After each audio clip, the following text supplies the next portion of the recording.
आप सभी का एक बार फिर स्वागत है। गोवर्धन पूजा पर हमारी ये खास पेशकश लगातार जारी है। गोवर्धन पूजा को कृष्ण भक्ति का पर्व माना जाता है। आज का दिन भगवान कृष्ण की कृपा प्राप्ति का विशेष दिन है। तो चलिए आचार्य जी से जानते हैं गोवर्धन पूजा का महत्व। जी बिल्कुल, कृष्ण भक्ति का बहुत ही विशेष पर्व है गोवर्धन पूजा। दिवाली के बाद कार्तिक मास के शुक्ल पक्ष की जो प्रतिपदा आती है वह उत्तर भारत में मनाया जाने वाला पर्व गोवर्धन पूजा के नाम से जाना जाता है। यह पर्व हमारे संस्कारों में बहुत ही धूमधाम से मनाते हैं। इसमें हिंदू धर्मावलंबी जो है वो अपने घर के आंगन में गाय के शुद्ध गोबर से गोवर्धन नाथ जी की स्वरूप बनाते हैं, या अल्पना आप उन्हें कह सकते हैं, अल्पना बनाते हैं। उन्हें बना करके उनका पूजन किया जाता है। तत्पश्चात ब्रज के साक्षात देवता माने जाने वाले गिरिराज जी, भगवान जिनको कहते हैं, गिरिराज पर्वत है वहां पे जिन्हें भगवान की तुलना उपमा दी जाती है, उनको प्रसन्न करने के लिए अन्नकूट का भोग लगाया जाता है। यह परंपरा द्वापर युग से चली आ रही है। उससे पूर्व ब्रज में भी इंद्र की पूजा की जाती थी, इंद्रदेव की पूजा होती थी, मगर भगवान श्री कृष्ण ने यह तर्क देते हुए कहा कि इंद्र की पूजा आराधना करने से कोई लाभ प्राप्त नहीं होता, जबकि गोवर्धन पर्वत जो है वो हमारे गौधन का संवर्धन करता है, अर्थात गायों को चारा देता है, उनको संरक्षण देता है, जिससे पर्यावरण भी शुद्ध होता है। तो इसलिए हमें गोवर्धन की पूजा करनी चाहिए, इंद्रदेव की पूजा नहीं की जानी चाहिए। हालांकि इसके बाद इंद्रदेव ने ब्रजवासियों को भारी वर्षा के द्वारा डराने का प्रयास किया, उनको प्रताड़ित किया, और श्री कृष्ण ने अपनी कानी उंगली पर गोवर्धन पर्वत उठा करके ब्रजवासियों की रक्षा की थी, जो भगवान श्री कृष्ण के बाल्यकाल की एक बहुत ही प्रमुख लीला मानी जाती है। आप जब भी भगवान श्री कृष्ण के बाल स्वरूप का ध्यान करेंगे तो आपके मस्तिष्क में सबसे पहला स्वरूप वही आएगा जिसमें भगवान श्री कृष्ण ने अपनी कानी उंगली पर गोवर्धन पर्वत उठाया था। ब्रजवासी भगवान श्री कृष्ण का आसरा पाकर के अपने निर्णय पर अडिग रहे। उन्होंने इंद्रदेव की पूजा उस दिन से बंद कर दी। उन्होंने अपना विचार नहीं बदला और इंद्र के बजाय गोवर्धन पर्वत की पूजा आरंभ कर दी।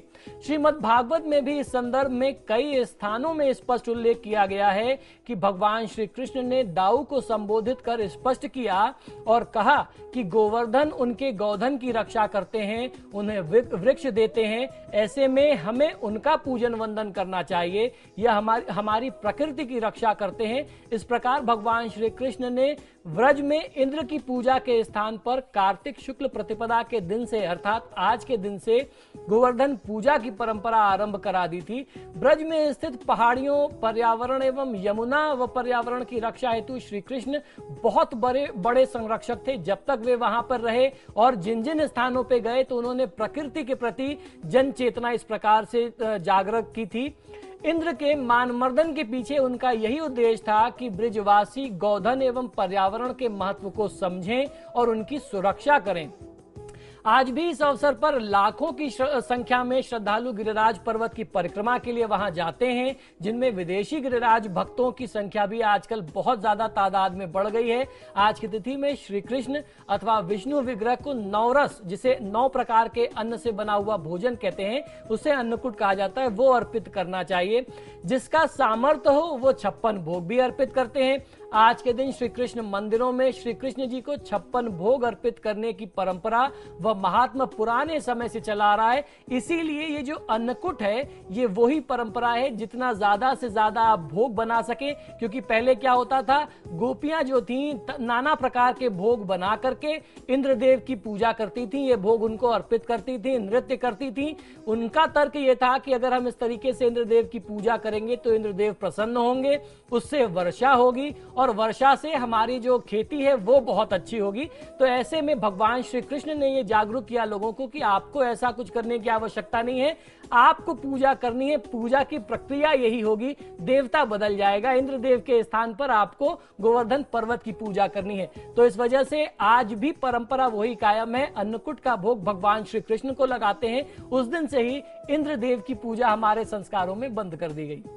पंडित जी, गोवर्धन पूजा से जुड़ी हुई कई कथाएं भी हैं, तो हम चाहेंगे कि आप दर्शकों के लिए कोई कथा भी एक बताएं। कौन सी कथा सबसे ज्यादा प्रचलित है? जी बिल्कुल, हमारे शास्त्रों में गोवर्धन पूजा से जुड़ी हुई बहुत सारी कथाएं प्रचलित हैं। एक पुरानी कथा मैं अपने दर्शकों को बताता हूं। एक बार एक महर्षि ने ऋषियों से कहा कि कार्तिक शुक्ल प्रतिपदा की जो तिथि है वह गोवर्धन पूजा व अन्नकूट पूजा के लिए बहुत विशेष है, आपको इसमें गोवर्धन पूजा और अन्नकूट जरूर करना चाहिए। तब ऋषियों ने महर्षि से पूछा कि अन्नकूट मुकुट क्या है, गोवर्धन कौन है, इनकी पूजा क्यों तथा कैसे करनी चाहिए, इनकी पूजा करने से हमें क्या फल प्राप्त होगा, हम तो पहाड़ों की पूजा क्यों करें, इन सब का विधान क्या है, आप ये भी हमें बताएं और हमें कृतार्थ करें। तब महर्षि बोले कि एक समय की बात है, भगवान श्री कृष्ण अपने सखा और गोप ग्वालों के साथ गौएं चराते हुए गोवर्धन पर्वत की तराई में घूम रहे थे। वहां पहुंचे, वहां पहुंच करके उन्होंने देखा कि हजारों गोपियां 56 प्रकार के भोग रख करके बड़े उत्साह से नाच गा करके उत्सव मना रही थी। पूरे ब्रज में ये तरह तरह के मिष्ठान तथा पकवान बनाए जा रहे थे, हर घर में उत्सव का वातावरण था। श्री कृष्ण ने कौतूहलवश इस उत्सव का प्रायोजन पूछा तो गोपियां बोली, आज तो घर घर में ये उत्सव हो रहा है, क्योंकि आज व्रतासुर को मारने वाले मेघ देवता देवराज इंद्र का पूजन किया जा रहा है। यदि वे प्रसन्न हो जाएंगे तो ब्रज में बहुत अच्छी वर्षा होगी, अन्न पैदा होगा, ब्रजवासियों का बहुत अच्छे से भरण पोषण हो जाएगा, हमारी गौओं को चारा मिल जाया करेगा तथा जीविकोपार्जन की जो समस्या हमारे सामने रहती है वह समस्या हल हो जाएगी। ये सुनकर के भगवान श्री कृष्ण ने कहा कि यदि देवता प्रत्यक्ष आकर के भोग लगाएं तब तो मैं उन्हें इस उत्सव व पूजा को मानूंगा और तब मैं ये भी कहूंगा कि ये पूजा अवश्य करनी चाहिए। गोपियों ने यह सुनकर के कहा कि कोटि कोटि देवताओं के राजा यानी करोड़ों करोड़ों देवताओं के राजा, जिन्हें देवराज इंद्र कहते हैं, जिन्हें देवराज होने की उपमा उपाधि प्राप्त है, उनकी निंदा आपको इस प्रकार से नहीं करनी चाहिए। यह तो इंद्रोज नामक यज्ञ है, ये जो हम कर रहे हैं। पुराने समय में इस पर्व को इंद्रोज नामक यज्ञ के नाम से जानते थे।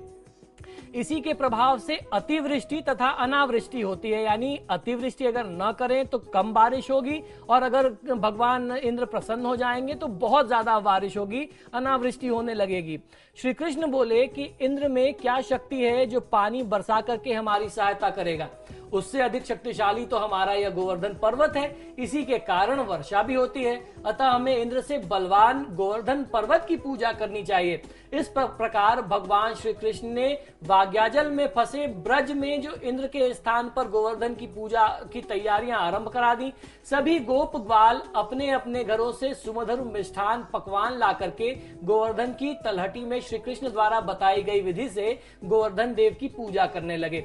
उधर श्री कृष्ण ने अपने आधिदैविक रूप से पर्वत में प्रवेश करके ब्रजवासियों द्वारा लाए गए सभी पदार्थ को ग्रहण कर लिया, उनको खा लिया तथा उन सबको आशीर्वाद दिया, क्योंकि श्री कृष्ण ने ये शर्त रखी थी, यही शर्त थी कि या तो इंद्रदेव प्रत्यक्ष आकर के आपका भोग ग्रहण करें या फिर आप उनकी पूजा छोड़ दें। जब उन्होंने उस पर्वत की पूजा कराई गोवर्धन की तो स्वयं वह रूप धारण करके सारे भोग ग्रहण कर लिए, तो ब्रजवासी जो है वो आश्चर्यचकित रह गए।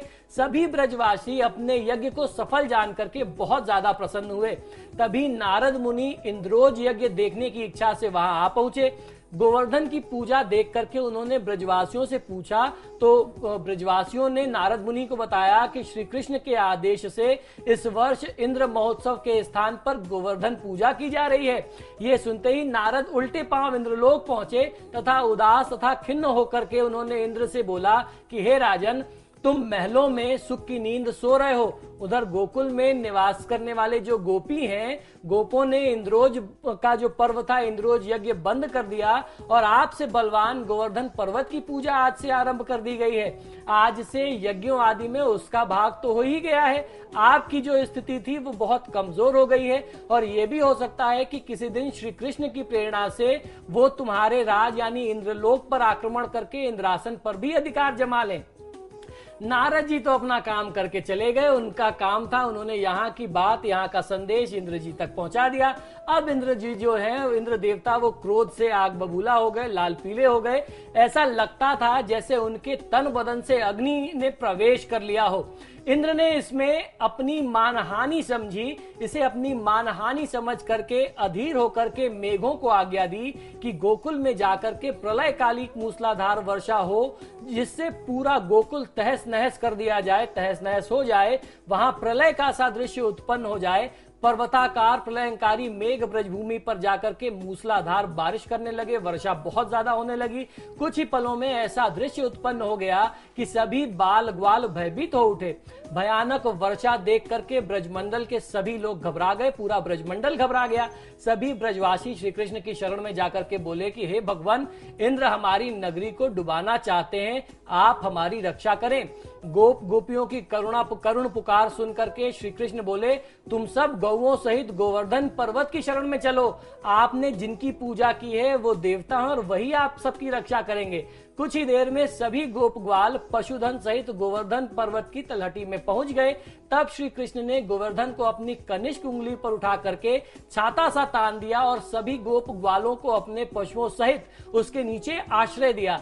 7 दिनों तक ये बारिश का क्रम चलता रहा और पूरे ब्रजमंडल ने 7 दिनों तक उस पर्वत के नीचे शरण ली। गोपिकाओं ने उसी की छाया में रह करके अतिवृष्टि से अपना बचाव किया।